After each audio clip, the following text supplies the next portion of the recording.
vamos a hablar acerca de la regulación del volumen minuto cardíaco. Y por supuesto, antes de meternos específicamente a charlar acerca de la regulación, vamos a comenzar definiendo o haciendo referencia a qué se llama volumen minuto cardíaco. Y honestamente, no hace falta ser un genio porque el nombre es absolutamente descriptivo y hace referencia al volumen de sangre que es eyectado por el ventrículo tanto izquierdo como derecho en un minuto de actividad cardíaca, ¿sí? Y como tal, depende de dos variables principales: de la cantidad de ciclos electromecánicos que acontecen por minuto, esto es la frecuencia cardíaca, y del volumen de sangre eyectado, tanto por el ventrículo derecho como por el izquierdo, en cada fase eyectiva de la sístole de cada ciclo cardíaco. A eso se le conoce como descarga sistólica. Entonces, el volumen minuto cardíaco se define como el volumen de sangre que es eyectado por el ventrículo izquierdo o derecho en un minuto de actividad cardíaca. Y depende de dos variables principales: la cantidad de ciclos electromecánicos que acontecen en un minuto, entendido como la frecuencia cardíaca, y el volumen de sangre que es eyectado tanto por el ventrículo izquierdo como derecho con cada latido o en cada fase eyectiva de la sístole de cada ciclo cardíaco, y eso se conoce como descarga sistólica o volumen sistólico. Normalmente, en un individuo adulto sano, en reposo, la frecuencia cardíaca normal es entre 60 y 100 latidos por minuto. Sepan que el nódulo sinusal, en forma espontánea y denervado del corazón, tiende a oscilar hasta 120 ciclos por minuto, pero como hay un predominio vagotónico del sistema nervioso parasimpático sobre el miocardio, esta actividad espontánea automática del nódulo sinusal tiende a minimizarse, y por esta razón el corazón denervado tiene frecuencias más altas que el corazón inervado. En el corazón in vivo o dentro de un individuo, la frecuencia cardíaca normal en reposo y en la edad adulta es de entre 60 y 100 latidos por minuto. Sepan que en la pediatría, a las distintas edades, la frecuencia cardíaca varía, y eso tiene que ver con el crecimiento, con los distintos volúmenes sistólicos, etcétera, etcétera, tema que no vamos a puntualizar ahora. La descarga sistólica, por supuesto, va a depender de la cantidad de volumen que pueda alojar un ventrículo, ya sea tan izquierdo o derecho, que se estipula que en promedio en un adulto sano de 70 kilos, que es modelo de ropa interior, ¿no?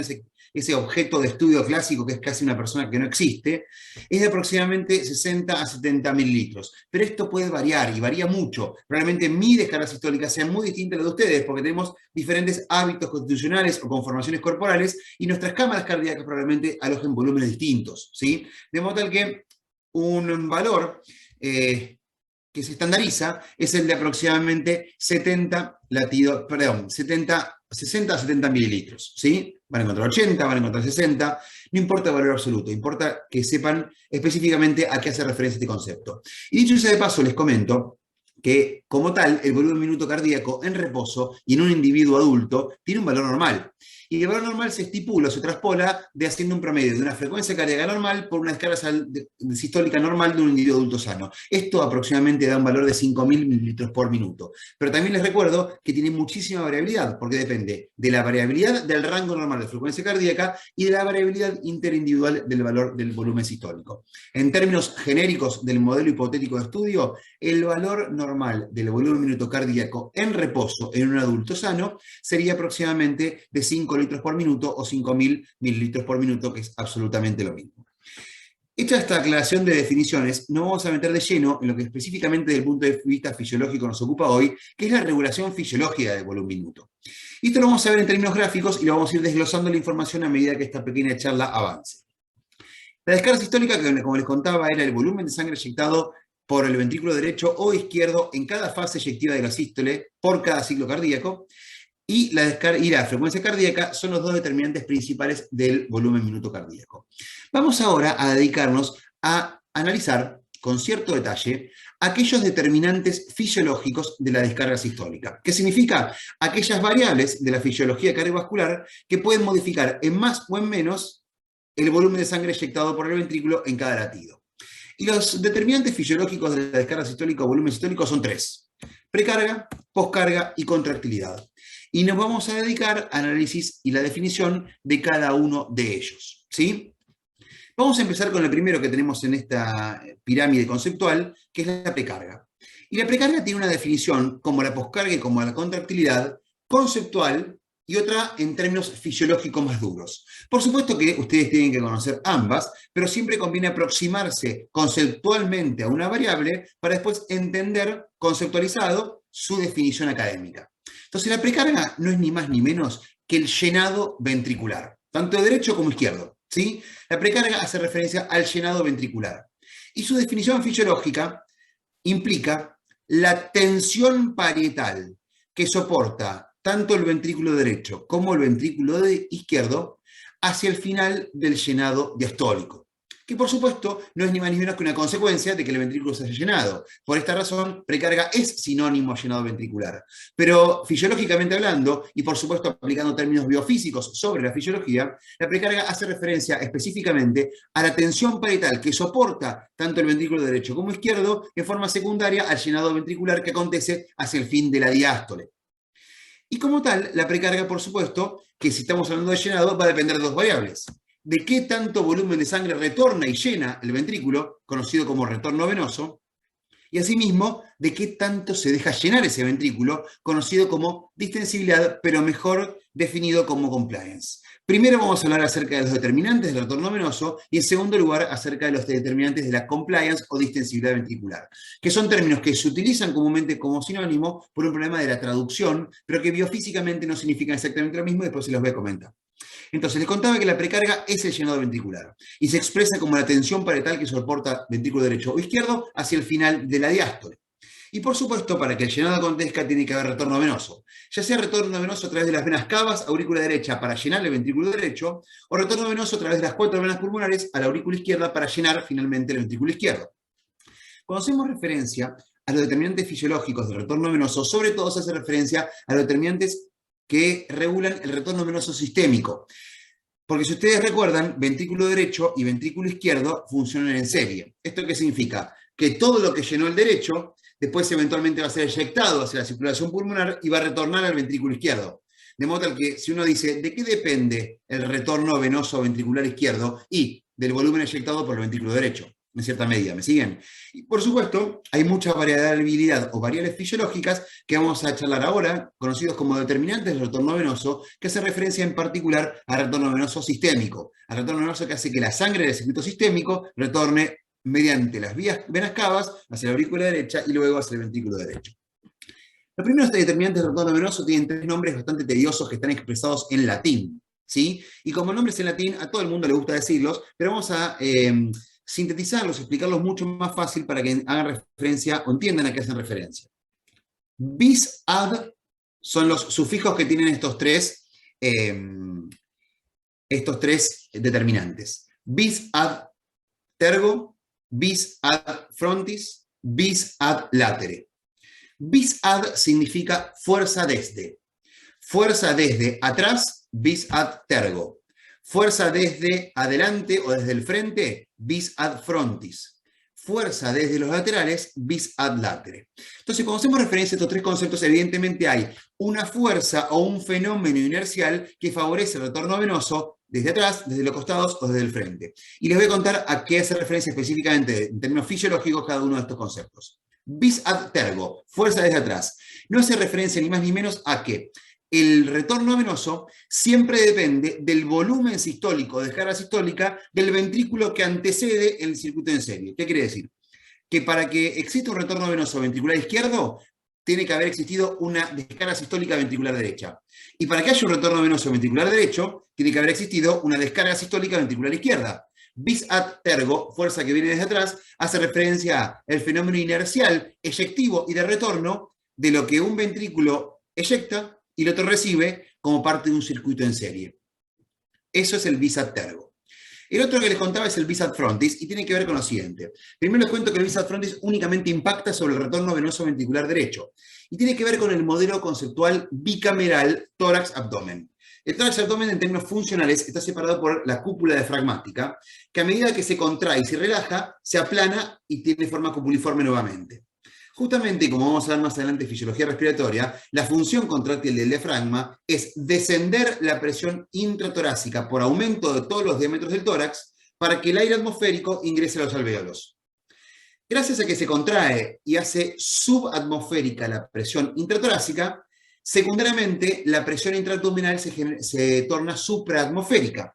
Entonces, en forma secundaria, la actividad contráctil diafragmática, además de generarse una diferencia de presión entre la atmósfera y los pulmones para que el aire ingrese, hay un gradiente de presión entre el abdomen y el mediastino, o los vasos mediastinales, que favorece el retorno venoso hacia los vasos mediastinales.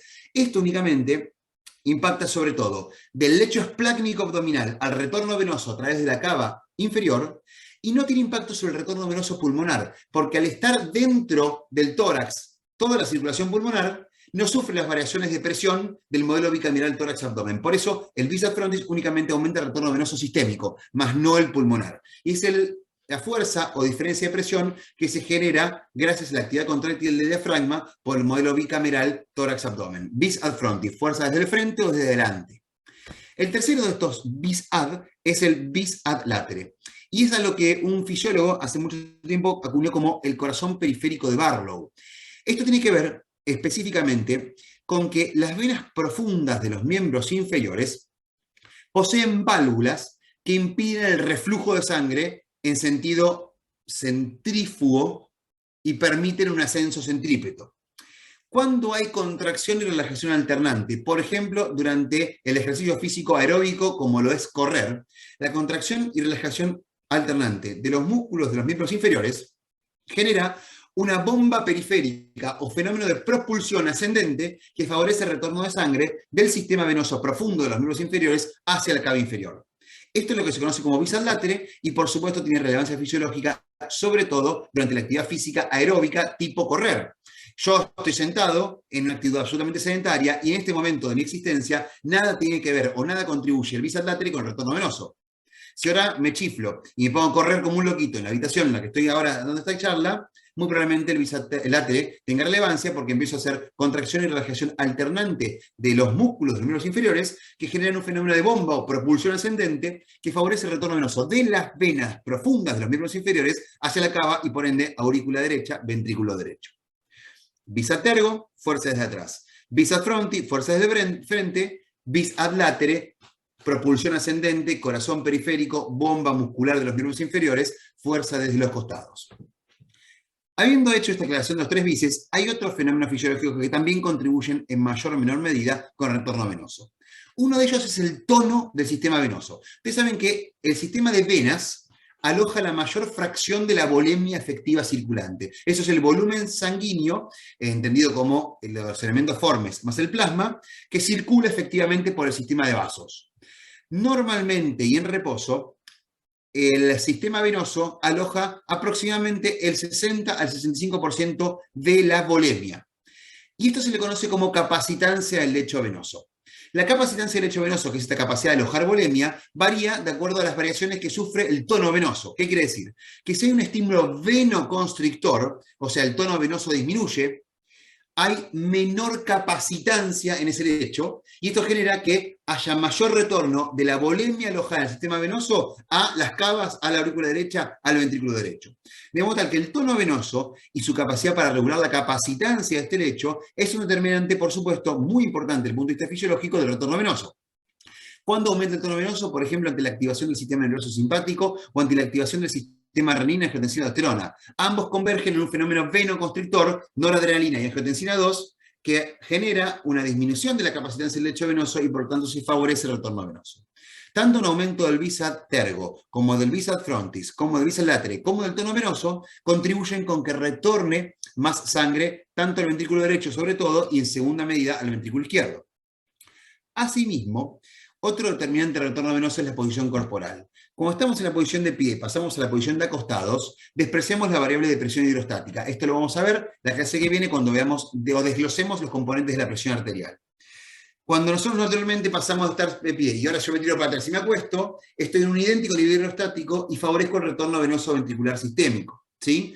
Esta posición corporal de pasar de la posición sedente o bipedestación hacia la posición supina, de decúbito, favorece también el retorno venoso. Otro determinante del retorno venoso es la frecuencia cardíaca, y no me detengo demasiado porque está escrito en los libros, pero en realidad impacta mucho más sobre otras variables que sobre el retorno venoso propiamente dicho. Pero sepan que Si se obtienen frecuencias cardíacas superfisiológicas, el tiempo diastólico se acorta, más no el sistólico. El tiempo sistólico nunca se ve acortado por más alta que sea la frecuencia cardíaca, siempre en términos normales. Cuando se acorta el tiempo diastólico, puede ser que se acorte el tiempo de llenado pasivo. ¿Recuerdan? Llenado rápido y lento, llamado llenado pasivo. Y si se acorta el tiempo de llenado pasivo, frecuencias cardíacas muy altas pueden hacer que el retorno venoso disminuya. Este fenómeno le doy menos relevancia porque tiene sobre todo más importancia en condiciones patológicas, como por ejemplo las arritmias, donde se observan frecuencias cardíacas, las taquiarritmias, hay frecuencias cardíacas anormalmente altas que pueden comprometer el retorno venoso ventricular normal. Se los comento, pero de todos los que le comenté como retorno venoso, este es el que en términos con condiciones fisiológicas tendría menos relevancia. Se pone de relieve, por supuesto, en condiciones patológicas. Por supuesto que tanto mayor sea el retorno venoso, o sea, mayor tono venoso, acostarnos y más aumento de visa frontis pterobilátere, mayor va a ser la precarga, porque se acuerdan que precarga era el llenado ventricular, que depende del retorno venoso. Pero asimismo generaba una tensión que soportaba la pared según era llenado. Eso es precarga. Pero además de que haya un retorno venoso, este ventrículo se tiene que dejar llenar. Ustedes se darán cuenta que no es lo mismo inflar un globo o llenar un recipiente rígido que un recipiente más laxo. ¿Sí? Las propiedades histológicas del tejido miocárdico le dan a las fibras determinada distensibilidad y al conjunto de la cavidad miocárdica determinada compliance. Y aquí la diferencia. Cuando hablamos de distensibilidad, hablamos de un cuerpo en dos dimensiones. ¿Qué significa? Una fibra miocárdica aislada que yo la puedo estirar. ¿Sí? La rigidez de esa fibra es la inversa a qué tan distensible sea. O sea, una fibra muy distensible es una fibra muy poco rígida. Una fibra muy rígida es una fibra poco distensible. Pero cuando hablamos de cuerpos que alojan volúmenes, como las cavidades ventriculares o también las cavidades auriculares, hablamos de compliance, compliancia o complacencia. Aquí hay un problema de traducción del inglés al español, donde como se instauró distensibilidad, se le dice distensibilidad, pero en realidad debería ser la compliancia o complacencia, o decirle directamente en inglés compliance, que el enemigo del norte nos invada, nos habla angloparlantes y que adquiramos anglicismos, pero cuando la traducción es un error y para entendernos en medicina a veces tenemos que utilizarlo. Entonces, hacemos referencia a la compliance, a la capacidad de alojar volumen con mínimas variaciones de la presión intracavitaria. Y esto tiene que ver con la capacidad de llenado o con qué tan fácil se deja llenar un cuerpo en 3 dimensiones como lo es un ventrículo. ¿Sí? La capacidad de alojar un determinado volumen con mínimas variaciones de presión. Eso se referencia a la compliance. Y para verlo en términos gráficos, este concepto, que por supuesto también determina la precarga, porque yo puedo tener muchísimo retorno venoso, pero si mis fibras miocárdicas son rígidas y mi ventrículo es poco complaciente, no se va a llenar. ¿Sí? Lo podemos ver a través del análisis de un gráfico que pondrá en el eje de las ordenadas la presión y en el eje de las abscisas el volumen. Y fíjense que acá vemos la curva de distensibilidad, o mejor dicho, curva de compliance ventricular, porque vemos que hay variaciones de presión secundarias al aumento del volumen intracavitario. A medida que un ventrículo se va llenando, la presión intracavitaria aumenta. Por supuesto que puede haber distintos patrones de curvas de compliance. ¿Qué quiere decir? Que tanto más empinada sea la curva, menos complaciente es el ventrículo. Porque para un mismo volumen aloja mayor presión intracavitaria. Y vimos que la compliance es la capacidad de alojar un mayor volumen intracavitario con mínimas variaciones de presión. Por supuesto, entonces, que la pendiente de la curva de compliance no es ni más ni menos que la inversa de la compliance, que es la elastancia. Yo les contaba que cuando hablamos de una fibra rígida, hablamos de distensibilidad y que es inversa de la rigidez. Pero cuando hablamos de una cavidad que aloja volúmenes, que está compuesto por muchas fibras, como un ventrículo, hablamos de la capacidad de llenado como la compliance en términos de capacidad de alojar un volumen con mínimas variaciones de la presión. Y por lo tanto, la inversa de la compliance es la elastancia. Un ventrículo elástico es un ventrículo que no se deja llenar, aunque esto suene antiintuitivo a lo que conocemos en nuestra vida cotidiana. Un ventrículo elástico está lleno de fibras rígidas. Un ventrículo complaciente está lleno de fibras distensibles. La propiedad específicamente a la que deberíamos hacer referencia cuando hablamos de precarga es la compliance. Pues estamos hablando de un cuerpo en 3 dimensiones que por supuesto aloja volúmenes. Y la pendiente de la curva de compliance es ni más ni menos el determinante específico, ¿sí?, que nos permite discriminar qué tan fácil es llenar ese ventrículo o no. Imagínense que esta curva tuviese una pendiente más empinada. La elastancia, que es la inversa de la compliance, sería mayor. Por ende, este ventrículo, para alojar un idéntico volumen, desarrolla más presiones intracavitarias. ¿De qué depende esta propiedad? ¿De qué depende que también se deje llenar un ventrículo? De cómo está formado o constituido histológicamente el sarcómero, sobre todo. La gran proporción de la compliance ventricular, tal así que el 80% más, está determinado por unas proteínas no contráctiles específicas que forman el sarcómero llamadas las titinas. Es una macromolécula, una proteína gigantesca, de las más grandes que existen, que se extiende, acá la ven en color naranja, en esta estructura, en este esquema del sarcómero, que se extiende desde banda Z a banda Z, ¿sí? Larguísimas. La tensión generada por las titinas es lo que determina la distensibilidad o rigidez de una fibra y por ende la compliance de un ventrículo. ¿Sí? Asimismo, estas titinas tienen propiedades fisiológicas muy, pero muy interesantes, porque son lo que le median las fuerzas de restauración que permiten devolver el volumen de reposo ventricular una vez que se eyecta el volumen de sistólico y queda el volumen de fin de sístole. Las propiedades fisiológicas son muy extensas, no me voy a explayar ahora demasiado en esto, pero sepan que tanto la distensibilidad de una fibra aislada como la compliance ventricular depende de las propiedades de las titinas. Y ven que en este gráfico hay diferentes isoformas moleculares de las titinas, algunas más rígidas, otras más laxas. Por ejemplo, en el gráfico de la derecha, vemos que en el gráfico presión-volumen, tenemos isoformas de titinas N2B, N2BA y fetal. Fíjense que la fetal es mucho más laxa que la N2BA, y la N2BA más laxa que la N2B, porque la N2B es la de mayor pendiente, o sea, son titinas más rígidas, ventrículos más elásticos, menos complacientes, ¿sí? De la combinación de estas isoformas en la vida postnatal es que se obtiene la curva de compliance ventricular postnatal. Y fíjense, comparémosla con el colágeno. El colágeno, el tejido intersticial no muscular que hay presente en escasa medida dentro del tejido miocárdico, es mucho más laxo que la tensión que generan las titinas. Fíjense que la curva de extensibilidad del colágeno es tiene una pendiente menor que la curva de las titinas. De la combinación entre ambos y sobre todo de la tensión generada por las titinas es que se define específicamente la compliance ventricular y la distensibilidad específica de cada fibra. Pero cuando hablamos de esto es muy interesante porque nos da pie para hablar específicamente acerca de una ley fisiológica clásica, hiper recontra clásica, que es llamada ley de Frank-Starling, directamente relacionada con la precarga y directamente relacionada con la distensibilidad ventricular. Y paso a contarles qué es la ley de Frank-Starling.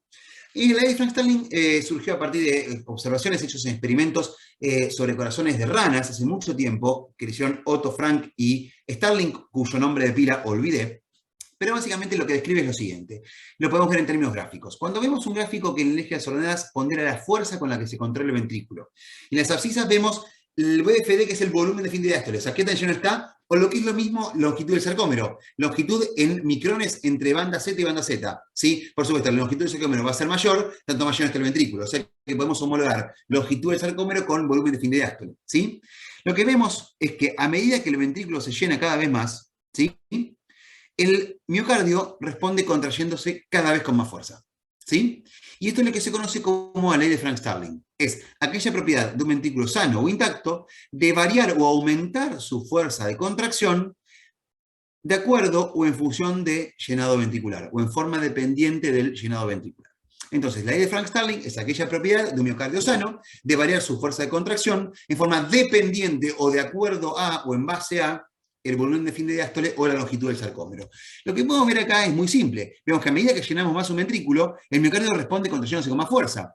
Hasta un acmé. ¿Qué quiere decir? Hasta un punto a partir del cual, si yo sigo llenando este ventrículo, ya no obtengo este fenómeno de Frank-Starling que se representa en forma lineal desde el punto de vista gráfico, pues se observa una disminución en la fuerza de contracción a partir de este punto. En breve me voy a dedicar a explicarles por qué sucede esto y cómo sucede esto. Pero antes de explicarles eso, quiero explicarles por qué pasa esto. O sea, está bien, es un desempeño empírico u observacional ver que llenamos un ventrículo y se contrae cada vez con más fuerza. ¿Pero por qué el ventrículo se contrae cada vez con más fuerza cuando lo vamos llenando? La respuesta está, muy probablemente, en el logo de una gran banda, como lo es AC/DC. Una gran banda de rock. Bueno, no me voy a explayar demasiado, pero se podrán dar cuenta que soy fanático de esta banda. Imaginemos que yo tengo puesta, debería haber puesto una remera de AC/DC, ¿sí? Y tengo puesta una remera de AC/DC, cuyo logo es central en mi tórax, y me pinta estirar la remera. Si yo estiro la remera, el logo de AC/DC por supuesto se estira. Pero cuando yo estiro la remera y el logo de AC/DC se estira, además de estirarse, ¿qué le sucede? Se aplana. Se estira y se aplana. Lo mismo le pasa al sarcómero.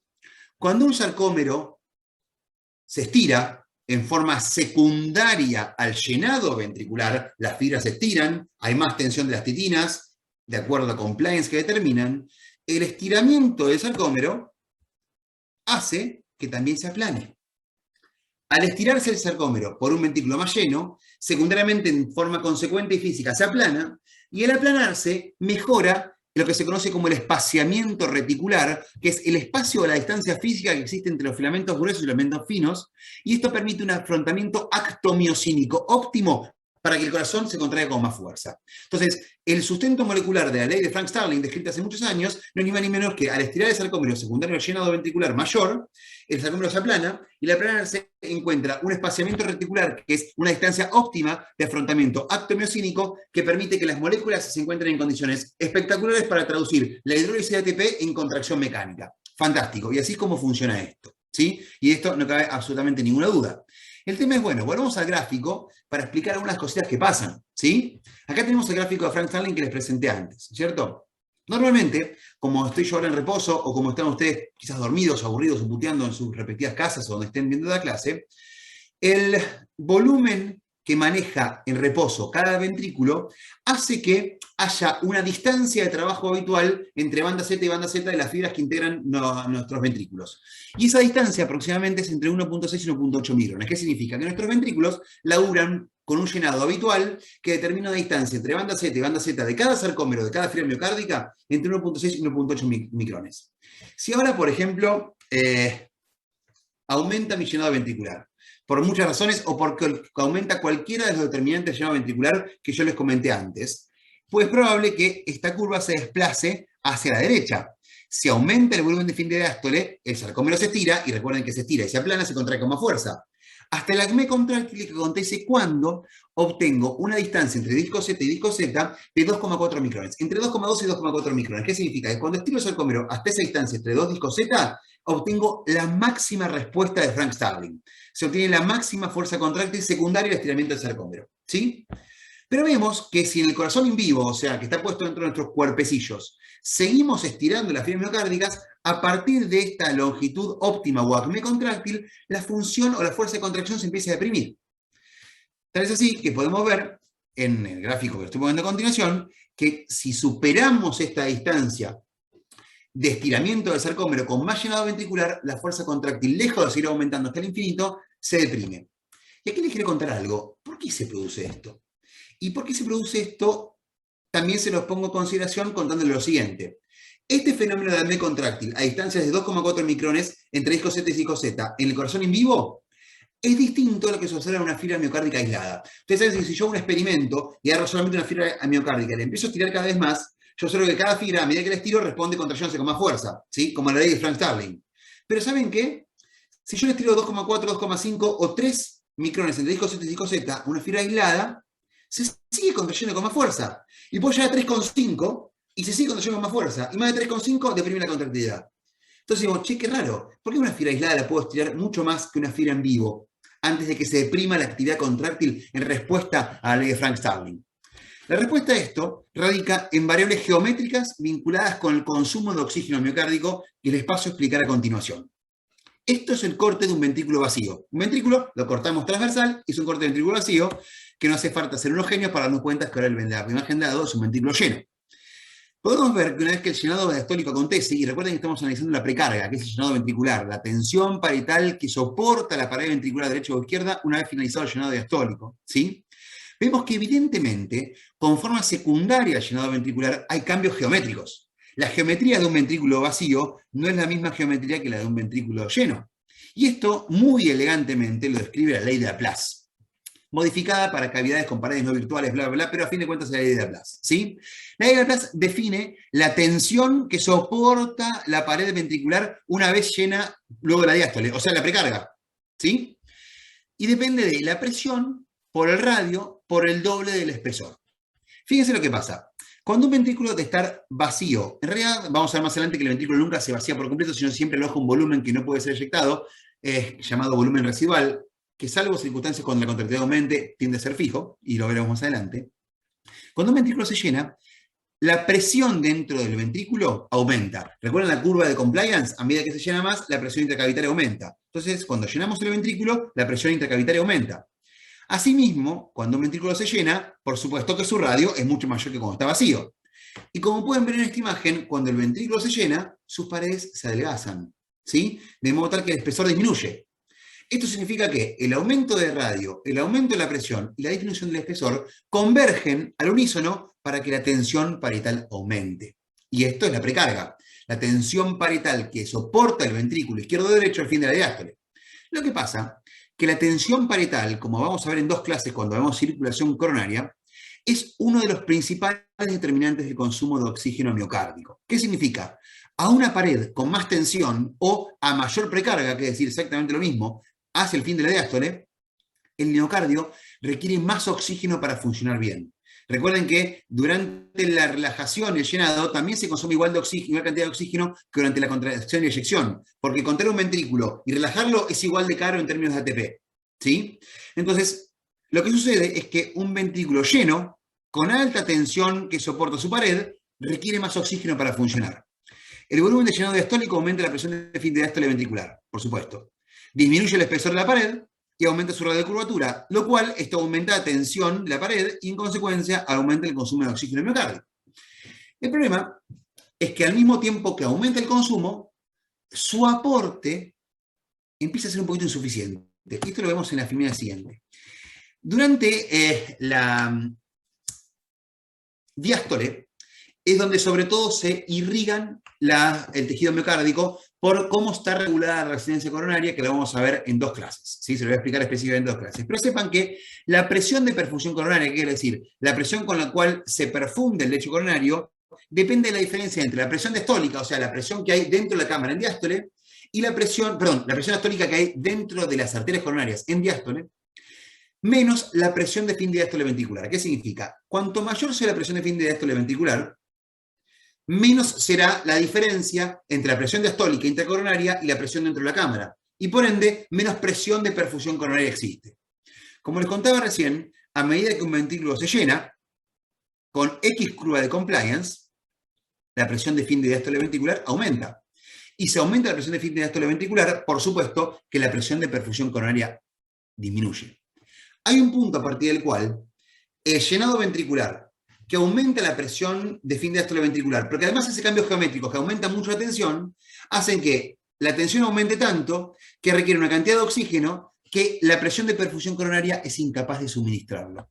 De modo tal que, en términos de conclusión, alcanzado cierto valor de presión de fin de diástole ventricular, se genera un desbalance entre el consumo de oxígeno que requiere esa tensión parietal y la oferta que se le puede dar, lo cual confina el desempeño contráctil ventricular y limita el mecanismo Frank-Starling. Esta es la razón por la cual, en un corazón in vivo, el acmé contráctil se obtiene a 2,4 micrones de distancia entre disco Z y disco Z, porque cuando hay mayor tensión parietal, la perfusión coronaria que lleva oxígeno es insuficiente para satisfacer el consumo de una pared más tensa. Entonces, llena más el ventrículo, pero consume tanto oxígeno que no se lo puedo dar, porque la presión de perfusión coronaria cada vez es menor, de modo tal que se deprime la actividad contráctil. Esta es la justificación fisiológica del porqué de la curva in vivo de Frank-Starling.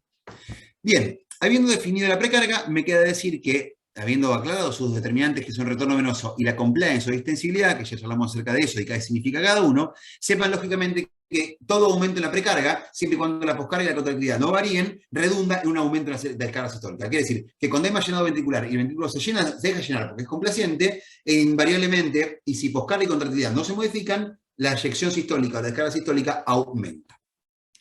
Vamos ahora al segundo determinante de la descarga sistólica, que es la poscarga. La poscarga, al igual que la precarga, tiene una definición académica y una definición conceptual. La definición conceptual es aquello que se opone a la eyección de sangre por parte del ventrículo. La poscarga conceptualmente es aquello que se opone a la eyección de sangre por parte del ventrículo. Y fisiológicamente, en unas definiciones bien estoicas, hace referencia a la tensión parietal, pero ahora desarrollada por contracción, que experimenta el CF del ventrículo durante la fase eyectiva de la sístole. La poscarga es la tensión parietal desarrollada por contracción que experimenta el ventrículo durante la fase eyectiva de la sístole. Precarga era la tensión que soporta por el llenado. Poscarga es la tensión que desarrolla por la eyección ventricular. ¿Sí? Y depende de tres determinantes: la impedancia aórtica, la geometría ventricular y la resistencia periférica.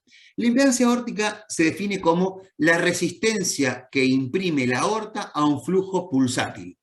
Y depende específicamente de la constitución histológica de la aorta. ¿Se acuerdan que cuando veíamos la eyección sistólica la vez pasada en el análisis del ciclo cardíaco, veíamos que justamente las propiedades elásticas de la aorta que están, digamos, que se deben a la constitución histológica de su pared, le permiten alojar un gran volumen eyectivo inicial para poder distribuirlo a la periferia, que eso justifica el fenómeno de Wien-Kessel, que transforma un flujo pulsátil en un flujo continuo. Esta capacidad de alojar este gran bombazo eyectivo sistólico también genera determinada resistencia a la eyección sistólica, y eso es la impedancia aórtica. ¿Sí? Resistencia a un flujo pulsátil. Y depende de qué esté hecha la aorta. Una aorta sana tiene una impedancia aórtica estándar. Pero cuando envejecemos, nuestra aorta empieza a calcificarse y se parece más a un caño de una cañería de un edificio que a una aorta sana. Y un caño tiene mucha menor distensibilidad y retracción elástica, de modo tal que la impedancia aórtica es mayor. ¿Sí? Bien.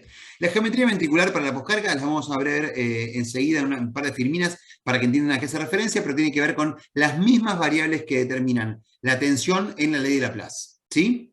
Y por último, pero no por eso menos importante, el tercer determinante de la poscarga es la resistencia periférica. Y este es el más importante. ¿Sí? ¿Por qué? Porque a nivel fisiológico, en las arteriolas es donde tanto el sistema nervioso autónomo como muchos mediadores neuromorales regulan el tono vascular.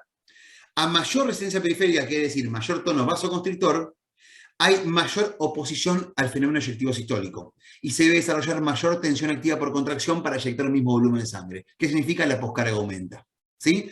¿Por qué es el más importante la resistencia periférica? Porque es en ese punto donde fisiológica y farmacológicamente uno puede variar la poscarga ventricular sin cambiar su geometría y por supuesto sin cambiar las propiedades elásticas de la aorta. Habiendo definido la poscarga en términos conceptuales y en términos fisiológicos y habiendo charlado brevemente acerca de sus tres determinantes, de los cuales lejos el más importante es la resistencia periférica, nos metemos ahora a definir la contractilidad. Pero antes les quiero aclarar algo. Si mantenemos la precarga constante y la contractilidad no varía, todo aumento de la poscarga redunda en una disminución de la descarga sistólica. Si la precarga se mantiene constante y la contractilidad no varía, el aumento de aislado de la poscarga produce una disminución de la descarga sistólica. Habiendo esta aclaración, vamos a meternos ahora al tercer determinante de la descarga sistólica, como es la contractilidad. Y para entender la contractilidad vamos a volver al gráfico de Frank Starling. Recuerden que el gráfico de Frank Starling nos mostraba las variaciones que había en la fuerza de contracción a medida que el sarcómero se estiraba más o el ventrículo se llenaba, cosa que ya charlamos, ¿sí? Pero es interesante porque el miocardio tiene un mecanismo extra. ¿Qué quiere decir? No es la ley de Frank Starling la única manera que tiene el ventrículo de cambiar o variar su fuerza de contracción, ¿sí? De hecho, imagínense que ahora allá al costadito hay una puerta, ¿sí? La ven. Y de repente entra un zombie con un apetito voraz por carne humana y empiezo a darme cuenta que este zombie quiere morderme. Por supuesto, esto genera en mí una activación de una miríada de fenómenos homeostáticos fisiológicos, entre los cuales está, por supuesto, la activación del sistema nervioso simpático. El agonismo simpático cático-laminérgico, específicamente por la noradrenalina sobre receptores miocárdicos tipo beta 1, ¿sí? Lo que produce es que genere un nuevo patrón de respuesta de Frank Starling. Mi ventrículo pasa a un estadio contráctil distinto. ¿Qué quiere decir? Los ventrículos, depende del estado inotrópico del ventrículo o el estado de contráctil del ventrículo, pueden variar sus curvas de Frank Starling. Por ejemplo, esta es una curva de Frank Starling, a ver, esta es una curva de Frank Starling mía ahora en reposo. Y esta es cuando empiezo a ver por la camarita en forma retrógrada que un zombie tiene apetito voraz por carne humana y que va a morderme. Bueno, rápidamente mi ventrículo hace boing, se pone en otra curva de Frank Starling. ¿Sí? ¿Y cómo lo logra? Porque las catecolaminas, específicamente la noradrenalina o también la adrenalina de la médula adrenal, como otros estímulos inotrópicos, ¿sí? Que estimulan la contractilidad, cambian el estadio contráctil ventricular. Y supóngase que yo me doy cuenta que el zombie es pura parte de una imaginación mía porque tengo una psicosis grave no medicada, y en realidad me digo, no, estaba boludeando, otra vez más alucino, estas voces que no se van de mi cabeza, vuelvo al reposo y después me da sueño, y cuando estoy descansando, tengo una curva de Frank Starling mucho más deprimida, porque tengo menos agonismo o estímulo inotrópico. Y fíjense que es muy interesante, porque el ventrículo tiene la capacidad de moverse por diferencias de curva de Frank Starling. Y al tener la capacidad de moverse por diferentes curvas de Frank Starling, tiene la capacidad de variar su fuerza de contracción, pero en forma independiente al llenado. ¿Qué significa? Que para un idéntico volumen de llenado, puedo desarrollar distintas fuerzas contráctiles de acuerdo al estadio contráctil que se encuentra en el ventrículo. Y estos estadios contráctiles no son ni más ni menos que diferentes curvas de Frank Starling que un único ventrículo puede desarrollar en distintos momentos de nuestras vidas, en un pico de estrés, en reposo o durmiendo, ¿sí? Y tiene que ver con el agonismo de estímulos inotrópicos. Entonces, ¿cómo se define la contractilidad? Como aquella propiedad de un ventrículo sano de variar su fuerza de contracción en forma independiente al llenado ventricular o a las condiciones de carga, que es lo mismo, y lo logra pasando por diferentes estadios contráctiles o curvas de Frank-Starling. Es la propiedad de un ventrículo intacto de variar su fuerza de contracción en forma independiente a las condiciones de carga o llenado ventricular, y lo logra gracias a que puede movilizarse por diferentes estadios contráctiles o curvas de Frank-Starling, ¿sí? ¿Y qué es lo que regula la contractilidad? Específicamente los estímulos llamados estímulos inotrópicos. Vieron que la contractilidad es sinónimo a inotropismo. Un estímulo procontractilidad o inotrópico positivo significa que genera dos cosas. Los receptores beta, al estar, digamos, agonizados por la noradrenalina, por ejemplo, generan por mecanismos o complejos mecanismos, digamos, de señalización intracelular a nivel postreceptor, que el sarcómero sea más sensible al calcio. Y además que haya más disponibilidad de calcio. Y que además haya más disponibilidad de ATP para que el sarcómero hidrolice. O sea que los estímulos inotrópicos sensibilizan al calcio, dan más disponibilidad de calcio y dan más disponibilidad de ATP. Gracias a estas tres cosas, los estímulos inotrópicos permiten que un estadio contráctil salte uno superior o uno superior. ¿Qué quiere decir? Cuando yo veo el zombie que está por morderme, la noradrenalina, por complejos mecanismos de señalización post-receptor, hace que mi miocardio sea más sensible, perdón, que mi sarcómero sea más sensible al calcio. Que haya más calcio y que haya más ATP. Listo, salto un nuevo estadio contráctil. Y por eso puedo aumentar mi fuerza de contracción en forma independiente al llenado. Esto es lo que se conoce como contractilidad. Por supuesto que todo aumento en la contractilidad, dejando o manteniendo constantes la precarga y la poscarga, invariablemente produce un aumento en la descarga sistólica. Habiendo analizado con cierta velocidad y el detalle al cual tenemos acceso por este tipo de clases, los tres determinantes principales de la descarga sistólica, vamos ahora a meternos en la frecuencia cardíaca, que es mucho más fácil, por suerte, porque la frecuencia cardíaca específicamente tiene varios determinantes que la hacen regular en más o en menos. La regulación nerviosa, específicamente a través del sistema nervioso simpático y parasimpático, hace variaciones en la frecuencia cardíaca. El estímulo simpático aumenta la frecuencia cardíaca y el parasimpático la disminuye, porque ambos trabajan sobre la pendiente de la fase 4 del potencial de acción de las fibras del nódulo sinusal. Esa pendiente más empinada hace más ciclos, aumenta la frecuencia cardíaca. Esa pendiente menos empinada hace menos ciclos, disminuye la frecuencia cardíaca. El simpático le aumenta, el parasimpático le disminuye. Muchas hormonas trabajan potenciando la acción del sistema nervioso simpático. Por ejemplo, las hormonas tiroides hacen lo que se conoce como upregulation heterólogo de receptores beta-adrenérgicos. Estimulan al núcleo a que mande más receptores a las membranas y por ende, al haber más población de receptores, hay más actividad simpática. Los glucocorticoides, como el cortisol de la corteza suprarrenal, lo que hacen es sensibilizar los receptores de las catecolaminas a las catecolaminas. Ambos son estímulos cronotrópicos positivos, que significa que tienen la capacidad de aumentar la frecuencia cardíaca. La temperatura es una relación lineal.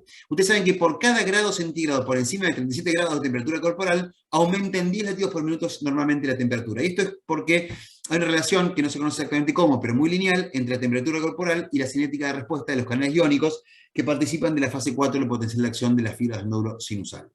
Hay otros reguladores de frecuencia cardíaca, los que les comenté recién son los más importantes. Obviamente, cuando la frecuencia cardíaca aumenta y la carga sistólica aumentan, el volumen minuto aumenta. ¿Sí? Bien. Es interesante que nos pongamos en contacto con este gráfico, que se los voy a introducir ahora, pero que por supuesto le van a dar mucha manija en el trabajo práctico con los ayudantes, no me cabe absolutamente la más mínima duda. Pero lo que vamos a ver en este gráfico es las variaciones que acontecen en presión y en volumen dentro del ventrículo izquierdo, en este caso, a lo largo del ciclo cardíaco. ¿Sí?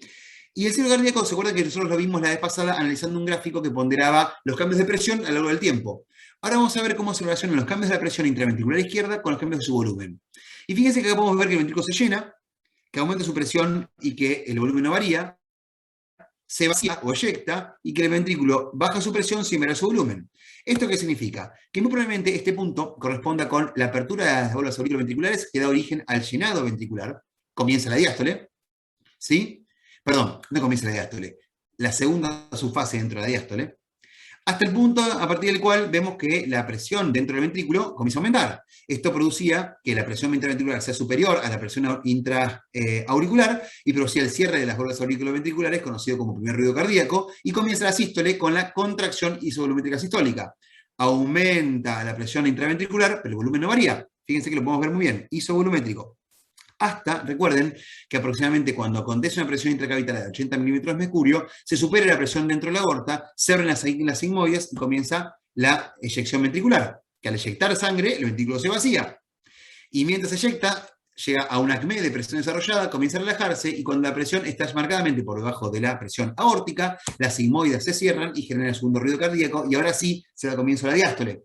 Y esta diástole comienza con su primera subfase donde la presión dentro del ventrículo desciende por relajación, pero su volumen no varía. Relajación isométrica diastólica. Otra manera de ver el ciclo cardíaco que vimos la vez pasada, pero a través del gráfico conocido como bucle, rulo o loop, presión-volumen.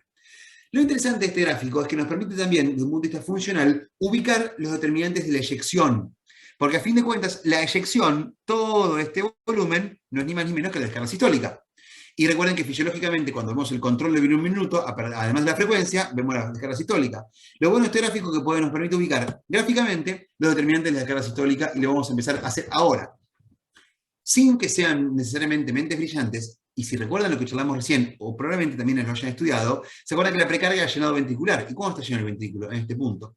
De modo tal que si yo tengo que definir la precarga que discurre o trabaja sobre la curva de compliance que ya analizamos, se marca específicamente en este punto del gráfico. Modificaciones en la precarga, ventrículos más llenos o más vacíos, se pueden graficar perfectamente y van a impactar, por supuesto, en el volumen sistólico eyectado. Ahora bien, la pregunta es, ¿dónde podemos marcar la poscarga? Vimos que la precarga era llenado, o tensión parietal que soporta el ventrículo hacia el final de la diástole, o por supuesto secundario al llenado. ¿Dónde marcamos la poscarga? Recuerden que la poscarga era todo aquello que se opone a la eyección de sangre por parte del ventrículo. Y en términos fisiológicos era la tensión parietal desarrollada por contracción durante la fase eyectiva de la sístole. Vieron que la eyección comienza acá y dura todo esto. ¿Dónde pongo la precarga? ¿Acá, donde tenemos más presión? ¿Acá? Bueno. Acá es donde la geometría ventricular nos permite saber o conocer el punto de mayor tensión que se genera durante la fase eyectiva sistólica. La poscarga va a depender de la geometría ventricular. Volumen residual es el volumen que queda en el ventrículo una vez finalizada la eyección. Y el volumen de fin de diástole es el volumen ventricular una vez finalizado el llenado.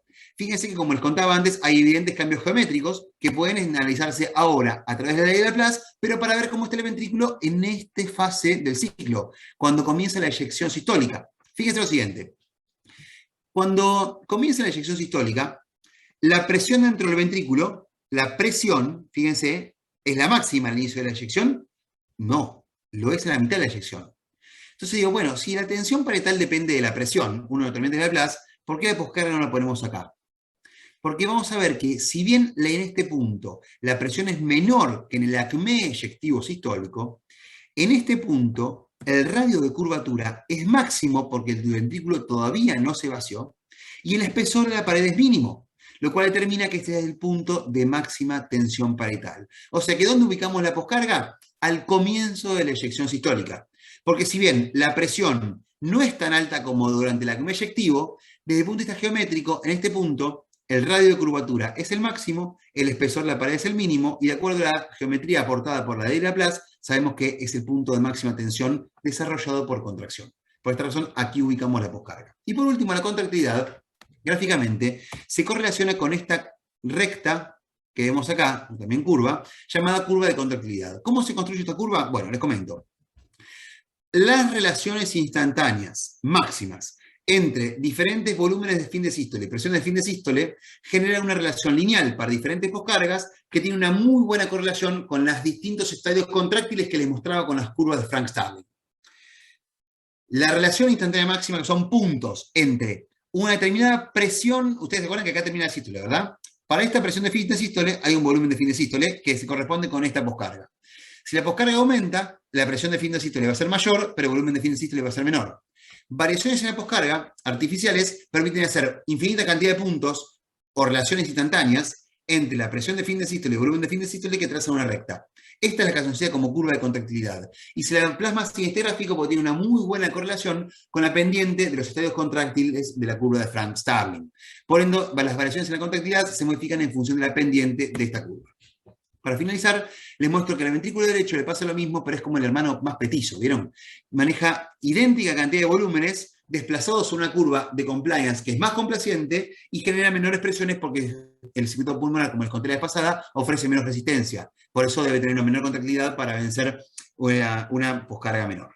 Esto lo vamos a retomar específicamente cuando veamos la última clase de fisiología vascular, la circulación pulmonar. Bien, hemos terminado. Acá quizás pueden, como mero, imaginarse que van a comer un sándwich, si es que tienen los estómagos vacíos, o se pueden tomar un whisky, lo que más les guste, pero bueno, vamos a dejar de compartir.